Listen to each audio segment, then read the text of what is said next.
This is the first confirmation of a March 2024 CNN report that said that the United States had dialed India and China to discourage Russia from using nuclear weapons. Now, in an interview with TV9 Bharatvarsh, this is what India's Foreign Minister Subramanyam Jaishankar said. Let's first listen in. आप जानते हैं कि एक समय था जहां इस युद्ध में लोग न्यूक्लियर वेपन्स की बात कर रहे थे कि वहां के कुछ नेता जो थे या कुछ जो सरकार में जो जिनकी जिम्मेदारी थी वो जो है न्यूक्लियर वेपन्स की बात करने लगे। तो इसमें पूरी दुनिया को चिंता थी कि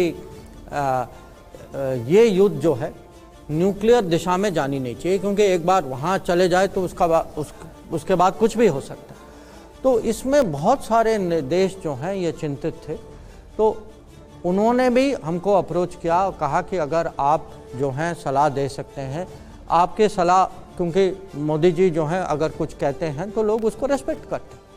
तो ये मोटा मोटा जो कंगना जी ने कहा, माने उन शब्दों में नहीं, पर यही माने मैसेज जो है, अगर आप देखेंगे यूएस के स्पोक्समैन ने भी ऐसा ही कुछ कहा है कि हम बहुत सारे देश जो हैं हम मिलजुल के हमने ये nuclear use of nuclear weapons की दिशा जो जिस तरफ जा रही थी इसको हमने ठंडा किया। तो ये इसमें कुछ है।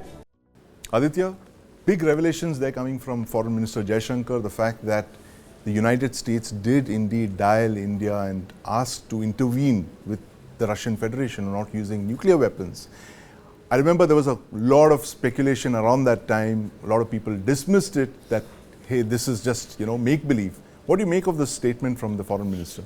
I think during the Russia-Ukraine war, India played a pivotal role. Right. Not just in rescuing their people, not just taking an independent stance and not going with one axis against the other, yeah, but in particular to stop the war. Yes. Not just once, but perhaps a couple of times. Right. A lot of people might mock this. Yes. A lot of people not understanding the undercurrents, not understanding India's role, yes, will perhaps say and rubbish this completely.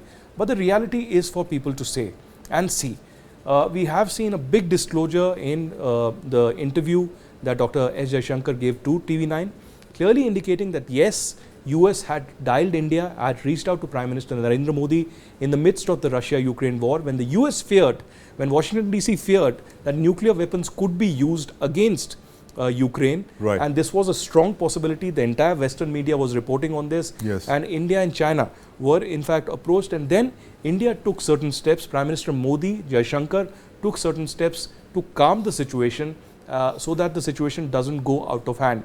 The second such instance also took place in yes, Kharkiv, right, which I was personally monitoring and covering. I was in touch with a lot of medical students out yes, there who were in distress, who were living in basements, yes, even as this war was ravaging, and there were bomb blasts going across Kharkiv and people were dying.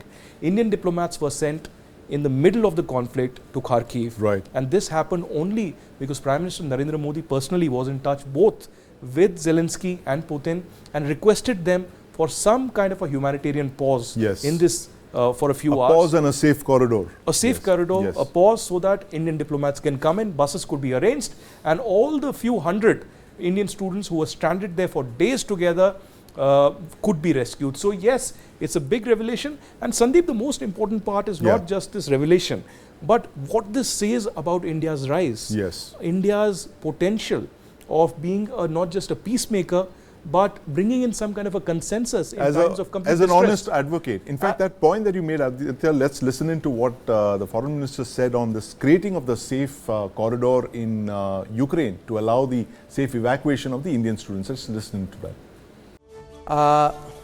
उन्होंने 2 बार war रुकवाई। एक बार मैं आपको date भी दे सकता हूँ, मेरे ख्याल से मार्च 5 था। ये खार्किव नाम की जगह है, वहाँ वो आर्टिलरी की फायरिंग हो रही थी और हमारे जो विद्यार्थी जो हैं उनको बताया गया कि शहर छोड़ के आप बाहर एक सेफ जोन में चले जाइए। वो जैसे जिस दिन उनको जाना था, कहीं वो रशियन फोर्सेस के साथ कुछ मिसअंडरस्टैंडिंग हो गया, तो वो उस जोन पे फायरिंग करने लग गए। और फिर उस दिन क्योंकि ये लोग चल पड़े थे, उनको हमने रुकवा लिया रास्ते में। और फिर प्रधानमंत्री ने प्रेसिडेंट पुतिन से बात की और कहा कि देखिए आपके साथ ये अंडरस्टैंडिंग है, आपको यहाँ फायरिंग नहीं करना चाहिए, ये कोऑर्डिनेट्स हैं, तो मैं आपसे डायरेक्टली अपील करता हूँ कि आप इसको रोकिए। तो ये पहली घटना थी, ये मार्च 5 जो मुझे डेट जो याद है। दूसरी घटना जो थी 3 दिन बाद थी, वो और भी मुश्किल था कि ये जगह का नाम सुमी था, ये थोड़ा खार्किव से उत्तर में है। और वहाँ जो थे, क्योंकि वहाँ के बच्चे देख रहे थे कि बाकी जगह से लोग निकल चुके थे, तो उनकी टेंशन ज़्यादा हो गई थी। तो क्या हुआ कि जिस दिन खार्किव से निकले, अगले दिन हमने उनको कहा कि आप लोग निकल सकते हो, हमने बस भिजवाया उनको। जब वो बस में बैठने की वो शुरू हुआ तो फायरिंग फिर से स्टार्ट हो गई, तो वो घबरा गए सुमी में। तो वो बस छोड़ के वापस हॉस्टल में गए। फिर जब, क्योंकि हमारी रोज़ बात होती थी दिन में 4-5 बार, क्योंकि उनका हौसला भी हमें मनोबल ऊपर रखना था, तो फिर हमने उनको कहा कि नहीं हम पूरा अरेंजमेंट करेंगे, आप लोगों को निकालने के, हम पे भरोसा करिए, डेफिनेटली फिर से तैयारी होगी, इस बार ज़रूर हम डिलीवर करेंगे। तो उनके मन में था कि क्योंकि उनका एक बड़ा बैड एक्सपीरियंस हो चुका था, तो वो बिल्कुल थोड़ा कॉन्फिडेंस उनमें कम था। तो हम लोगों ने जो है यहाँ से भारत से जो हमारी टीम जो बात कर रही थी, उनमें से 2 सीनियर ऑफिसर्स जो हैं, हमने उनको तुरंत उसी दिन प्लेन में बिठवा के सुमी तक भेजा, ताकि उनको लगे कि अगर दिल्ली से कोई सुमी तक पहुंच सकता है तो सुमी के लोग भी बाहर निकल सकते हैं। परंतु तब भी रास्ता जो है, क्योंकि वो थोड़ा सा पहाड़ी टाइप इलाका था, इतना आसान नहीं था निकालने में, तो हमें पूरे रोड की गारंटी चाहिए थी कि उस रोड पे कोई फायरिंग नहीं होगी। तो हम फिर से पीएम के पास गए। पीएम ने फिर प्रेसिडेंट पुतिन से भी बात की, प्रेसिडेंट जेलेंस्की जो यूक्रेन के राष्ट्रपति हैं उनसे भी बात की। फिर उनसे आश्वासन लिया कि दोनों जो हैं ऑर्डर देंगे कि वो एक रूट आपस में एक तय करेंगे कि ये रूट जो है ये सेफ रूट डिक्लेयर किया जाएगा, इस पर कोई फायरिंग नहीं होगी। फिर जो इसका जो फॉलोअप जो है हम लोगों ने किया। तो ये जो है इसका तो मैं खुद साक्षी। Safe passage, safe corridor, almost unprecedented. The first time possibly that India has, played a role in a European war. And like you mentioned, Aditya, it's possibly a sign of India's rising stature, that an honest advocate doesn't seem to have any vested interest in conflicts, which is why people are willing to listen to us. But here's the other thing, that I also heard what Foreign Minister Jaishankar had to say about Pakistan occupied Kashmir. In fact, I asked him one question about POK and how India is monitoring the situation over there. Let's just listen into that. Jammu and Kashmir के एक हिस्से पे China का कब्जा है, पाकिस्तान का कब्जा दूसरे हिस्से पे है। आज जब पाकिस्तान की आर्थिक स्थिति इतनी बिगड़ चुकी है, क्या आपको लगता है कि जो JNK की रेजोल्यूशन है, the road to resolving the JNK crisis passes through Beijing, China CPEC के वजह से और जो आपने कहा ट्रूप डिप्लॉयमेंट के वजह से अब एक पार्टी बन चुकी है जम्मू एंड कश्मीर प्रॉब्लम में? See, what is today happening in POK? I mean, first, we have to be very clear that POK has been, is and will be part of India, and there should be no doubt in anybody's mind. It's also a parliament resolution. Okay, all parties of India are agreed to do this. But some parties forget as soon as they pass resolution. Some parties remember. Okay. What has happened? अगर आप देखें ये 1990s, mid-90s में हुआ था, so it is 30 years since then. Why after 30 years are all of you even talking about POK? Because for 30 years you have not talked about POK. I'm not blaming you, I'm just saying it's the reality. You are talking about POK in this country today for 2 reasons. Because by abrogating Article 370, हम लोगों ने जो है सबको एक किस्म से कोई एक होप दिया है, आशा दी कि सबको प्रोत्साहित किया है कि your future can be better, it is possible. ये उनकी आज अपेक्षा है, that my life will get better. And जो पीओके वाले जो हैं, they are seeing the improvements in the valley, they are seeing the progress, they are seeing the economic growth. तो उनको तो जरूर चुपता होगा कि भाई why are we caught up under the rule of this army and this country, and why are these people occupying us? So somewhere I feel between our showing the fruits of development after 370, it is having some impact comparatively, because आप भी अगर किसी भी इलाके में होंगे, you are in one hostel, you see other hostel is doing very well, you will go to warden and complain and say, why am I? So this is one issue. Second issue I think is that in our own setup today, we have all within politics, we have actually started realizing that mistakes were made in the past. Continuation of 370 was a mistake. Allowing POK was a mistake. So today this country is getting into the thinking. That is why जो आपका सवाल था, क्या फर्क पड़ता है leader हो या लीडर हो, विचारधारा ठीक हो, देश में आत्मविश्वास हो, people start correcting their mistakes. And to some extent, that is also today shaping the debate.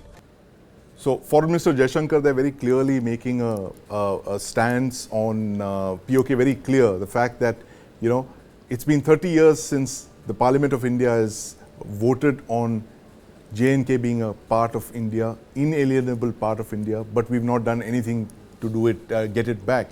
He hasn't mentioned what our plan is. Of course, this is not to be discussed on a public forum, I guess.